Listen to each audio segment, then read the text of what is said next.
silverware too. So how you pick up your silverware. By the way, when you sit down at the table, what's one of the first things that you would do? Napkin. Put my napkin on my lap. Yes. Yeah, exactly. Yay, I got that one right and the toilet paper one right. What's the toilet paper? We'll tell you after. Okay. Oh, that's funny. And okay, so when the meal is over, you push your chair back from the table, you rise, exit from the right side, like you said, and then what's the last thing that you would do? Push your chair in. And where would you put your napkin? Because you don't want to take it with you. I would put it on the table in front of me. Exactly. Yeah. It That's doesn't have to right. be folded or anything because it's dirty and soiled. We know you, Dad. You got that napkin all dirty. I put it did. there. Lipstick so when you leave and... to go to ooh, etiquette about glassware and lipstick. There you go. Let's talk about that. No, That's first of all, you shouldn't really put. Okay, let's talk about it. Don't put lipstick on at the dinner table. While we're talking about this, can we just be very clear that we're talking about restaurants that actually use cloth napkins? Yes. Okay, sorry. But if you see me at a paper napkin restaurant putting lipstick on, don't yell at me. Come on. All right, and then we have your lipstick that you're wearing. Really, really not good to have it on the glass. Really, a lot of the places, it's very, very hard for them to scrub, or if they're at their home, it's tough to get lipstick stains out anyways on the glass, especially some of these permanent ones, lipsticks. And then, so you just blot your lips, make sure you don't have any when you're going to use it. Plus, I don't know why, but it really does look just off when you're sitting at a table and you've got someone next to you that's got all these lipstick marks on the glasses. I think it was really like a cool thing to do years ago, like the Mad area, Mad Men, it's kind of time, but not now. You just don't want to have lipstick all over the place. That wouldn't be good. And there's so many lipsticks that don't come off now too, so. Oh, some that don't blot, and so yes, that's true. A lot of gels and stuff like that, but just when you're blotting your mouth, you're like, these are all the things. Honestly, I'll tell you some of the things that I had problems with. Okay. I asked Pavel Eyring, who runs the president of the Protocol School of Washington, what to do with the wait staff, because I always tend to have a conversation with them. I really appreciate what they're doing, and so I want to have a conversation. And I kind of grew up with that. My parents would do the same thing, but sometimes it would actually be interrupting the conversation I'm already having with someone else. And so I said, what do I do? And she said, it's their job to serve you, so you don't have to say thank you or anything like that. Just continue your conversation. But if you're not having a conversation, then of course you say thank you. I needed to know that. And I've also dropped the menu. I've been guilty of dropping things and then going down and getting them. So it was quite liberating when I realized that was absolutely the wrong thing to do. And you just say, excuse me, I dropped so-and-so, so I'm not down there trying to pick up stuff. And yes, I've been guilty of that. There's just, where to sit someone. You know how everyone goes, I think this is one of the most hardest things that people do. They don't realize it, and when you kind of see it and realize it, it just feels awkward. But you go to dinner and everyone walks in and you forget who even the host is, because they're all excited to just have a great meal and drink as much as you can. So fortunately, this is almost the mindset. Everyone sits down, and then everyone sits, all the employees sit without making sure that the host is sitting.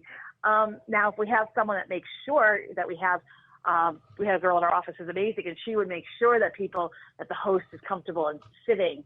But that probably should be maybe the job of the host too. But I've seen too many times where the host is put on the end of a table, so not really sitting. The host should really get the best seat, and that's really important. And the host sits to the left of the guest. The host sits to the left of the guest. This is really important because sometimes, a lot of times we have events, and there might be a table in the front where the host and the guests are. So this is important for us. Mm-hmm. Exactly. And to know which ones. By the way, because there's just so much information, but I didn't even know the best place in your car, your vehicle, where to put someone when you pick them up. Wow. So what is that best seat in the car when you pick them up? There's so many different things. Wow. And I think making introductions is really the most important, and something that a lot of people don't know what to do. And I joined a bunch of different groups, and I'm watching people shake hands, and even with handshaking, I don't see a lot of that web to web, which is so important. And you end up getting a lot of these like limp, just that's not what shaking a hand is meant to be about.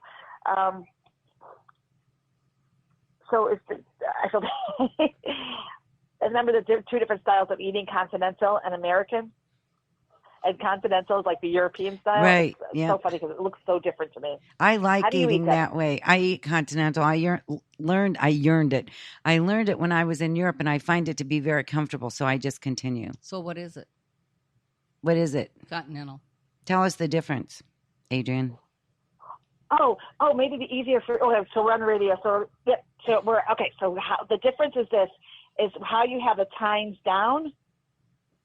So in the American style of eating, how we eat, we have our right hand. Usually, if you are right-handed, you would have your right hand hold the fork, and the tines would be down, and you would have your left hand holding the knife with the blade, in facing you, and holding that down, and you would eat, right? So you'd cut.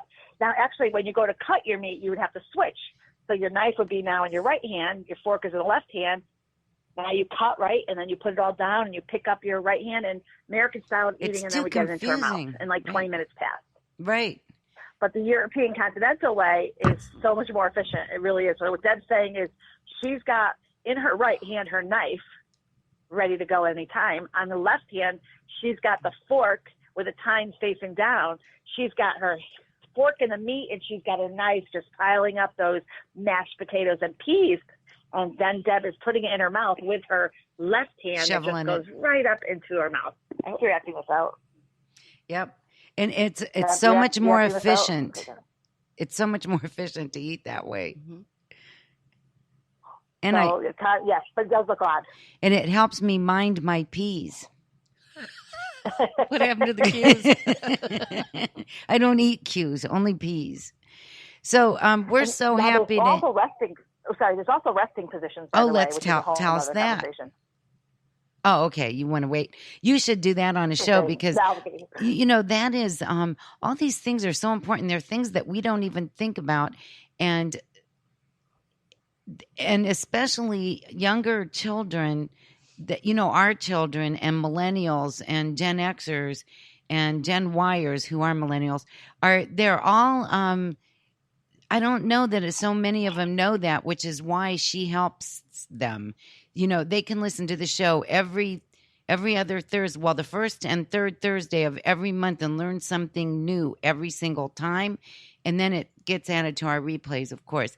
So we are so happy to have you as part of the W4 Divas family. And let us know how we can get a hold of you, how we can get in touch with you, and your Facebook page and all that kind of stuff. Would you please? Oh, absolutely. Thank you. The show, by the way, the whole idea of the show, besides learning and tips and business tips, I will be answering questions live and not read. So improv. And it's fun. I call it's it really seriously funny. Seriously funny because it's really serious stuff. But these are questions that writers have written into Reddit and Quora asking questions. They have etiquette questions. And so you got to tune in. You could follow me too as I read them off, but I have not read them before. So it's really fun doing that. Mm-hmm. And then the other thing is I could be reached. I have my Facebook page, very easy, professional, global, etiquette. Those 3 words will pop me up, professional, global, etiquette. You could actually, I love Googling myself. It's really a great pastime. So just Google my name, Adrienne Barker. I'm not the one from the Don't Shoot Me show. But and if you throw in the word etiquette, I'll pop up too, and the information on how to reach me. Or my website, professionalglobaletiquette.com. Excellent. Oh, and I already have some questions.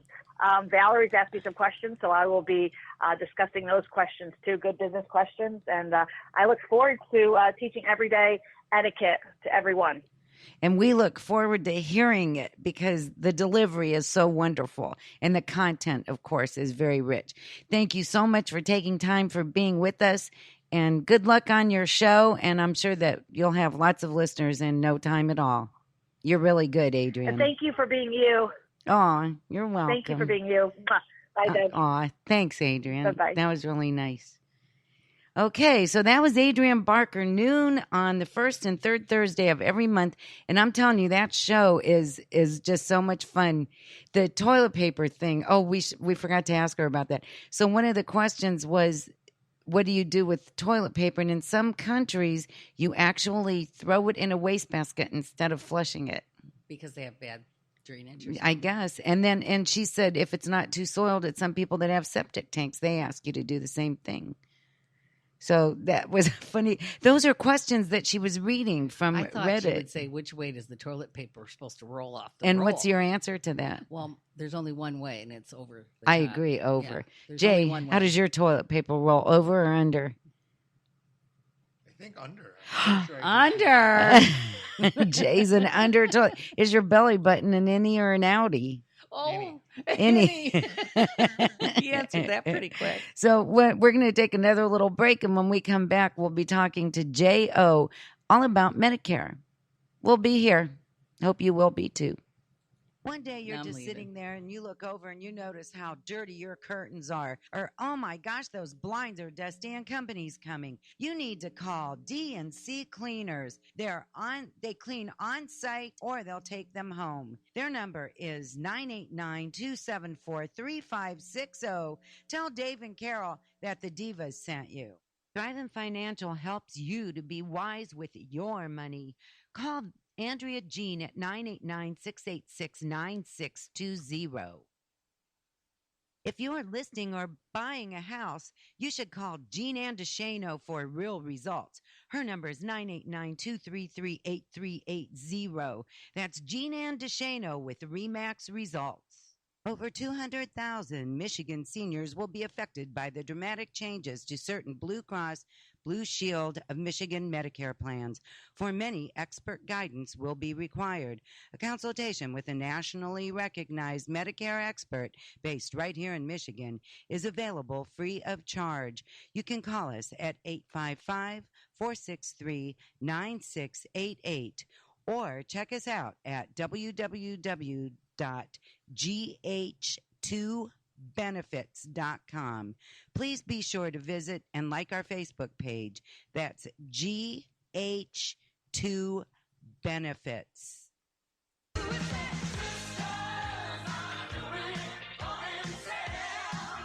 Wine glasses are full. The divas are ready. Now back to the Divalution show. We are here with our guest in the studio, Jae Oh. Hey, welcome, Jay. You were here once before, right? When we weren't even all the way moved in yet. How do you like it? Nice and clean. There you go. Yes. And it's the location's better, isn't it? Location's better, and I like the on-air sign you've got facing out to the street. Oh, thanks. People walk by and wave all summer. It was really fun being here. It was really cool. So, I really admire your work for two reasons. One is that you help people. And number two, you have made yourself so knowledgeable in all facets of Medicare. And it is not an easy thing to understand. So thank you for that. And thank you for being here this evening. Well, once again, Deb, you've been very welcoming to me. Thank you very much for having me today. You're welcome. So it's now October 10th. Does Medicare start open enrollment? It's the annual election period, and it will begin on October 15th and run through December 7th. And what exactly does that mean, Jay? During this period, persons who are already Medicare eligible will have the unrestricted right to change their Medicare Advantage plan. They can also change their standalone prescription plan, which is also known as Part D. Soon, the mail will begin, if it is not already. Annual notice of change mail will come. Advertisements will come. 20 infomercials will be on the air 24/7. That actually has already started, and that will continue pretty much from now. That and the election is going to eat up all the airtime, isn't it? It's going to eat up all the airtime. Yes. So there's a bunch of different things. We have so many different options to choose from for Medicare. We get Part A for free. Is that correct? If you've paid for taxes, income taxes, it is usually part of your tax payment. So it is a Medicare tax. So yes, when you are first turning 65, you are generally eligible